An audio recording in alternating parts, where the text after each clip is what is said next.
Yer so'ragan akalarimiz uchun mana bu yerda 6 sotiklik yer maydoni sotilyapti ekan.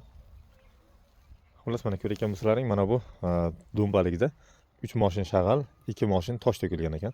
Bu yerimizda mana bu yerda 50lik turbada kasalga qoqilgan.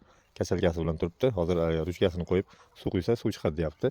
11 metr va 12 metr qoqilgan ekan. Xullas bu yerimizni bosh tomonida, past tomonida ariq oqib o'tgan. Xullas mana ko'ryapsizlar, mana bu yerda beton stalbada yopiq kabel to'klari kelgan ekan. Xullas bu yerimizni bahosiga keladigan bo'lsak, $3000 deyapti. Yana kelishiladigan joy bor.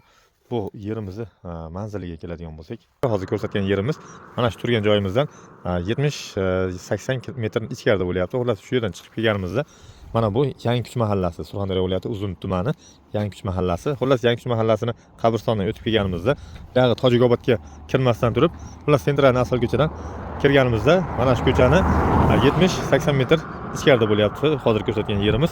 Qiziqqanlar uchun shu videoning tagiga telefon raqamlarini qoldirib ketamiz. Bizni kuzatishda davom etinglar. Sog' bo'linglar, salomat bo'linglar.